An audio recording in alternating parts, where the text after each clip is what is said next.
Today we are going to talk about the topic of a very important topic that always comes up again and again, especially in the online groups and in forums, is, we got a little sunshine peeking through here.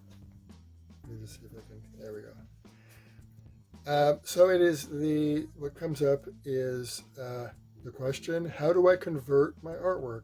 So for those that have either done their own artwork or hired somebody who's using traditional materials, i.e. painting, pastels, doodles,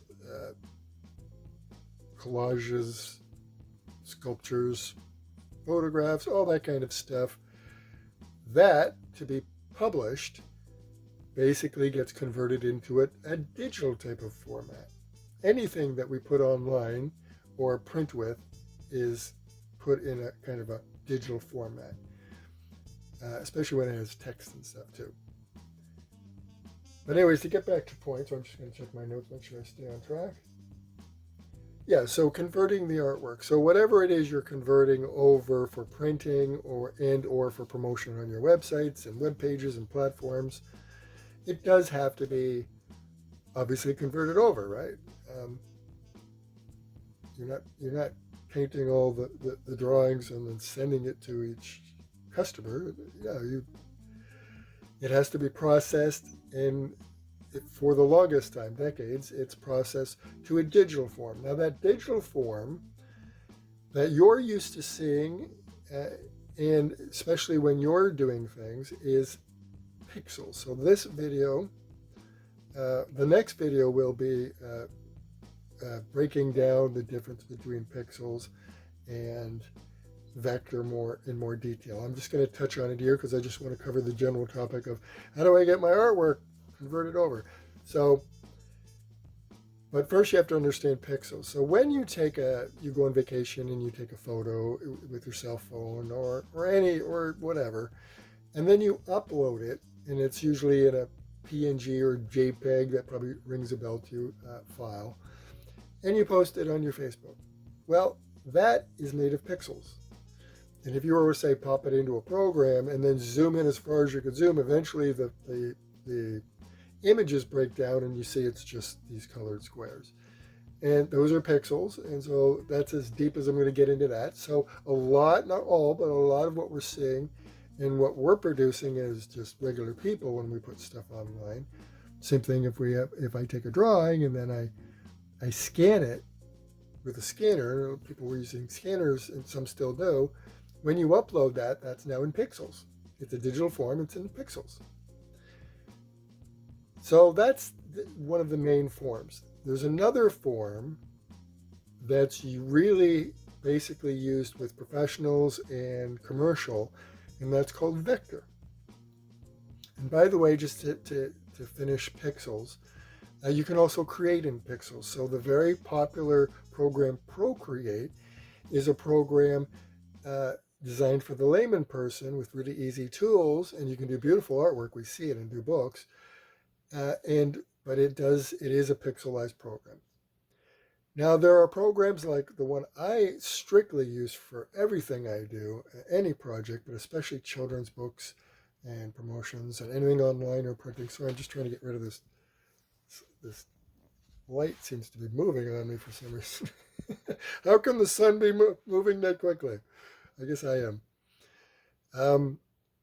Sorry, let me wrap this up here. I'll try to be quick. So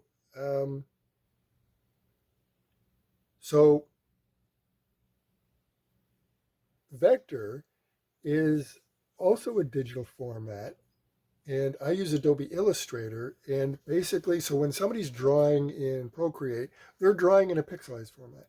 When I'm drawing in Adobe Illustrator, it's vector. Now, I always argue, and I'll talk more about it in the other video, that I think if you're going to pick one or the other, you should always go with vector. It's just superior, mostly for what you can do with it after the fact. But again, see my next video, vector versus pixels, for that.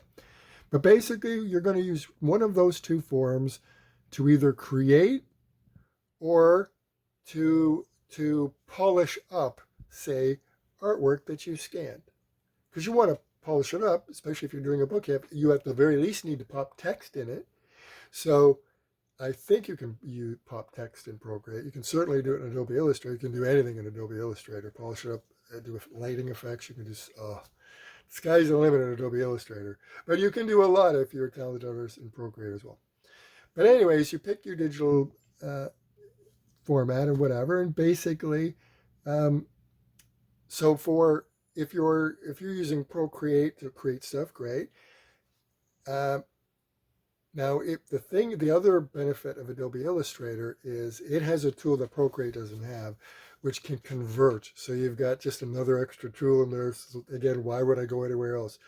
And again, we'll talk about it more in the other video, but you can just easily convert your artwork over into vectorized. So again, you have two choices. You can scan it or take a digital photo with your phones. They're so high quality now. Just make sure that get any buckles out if it's paper, and don't have any shadows or light. Make sure it's evenly and heavily lit in wherever you're photographing it.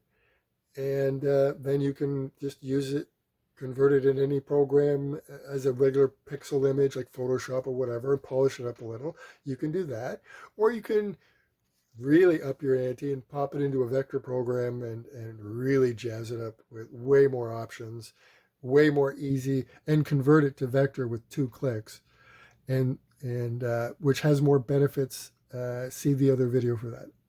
So bottom line, it's not that difficult to convert. You're basically either scanning or photographing, which is then automatically turning it into a digital JPEG pixel image, which you can use, or you can use a vectorized program to convert, to upload that same scanned or photographed image, but then now convert it to an even more superior digital format, vectorized, which gives you so many more options. And of course, you can polish it up with even more tools and stuff that are vectorized based. So that's converting your artwork over. It's really not that complicated.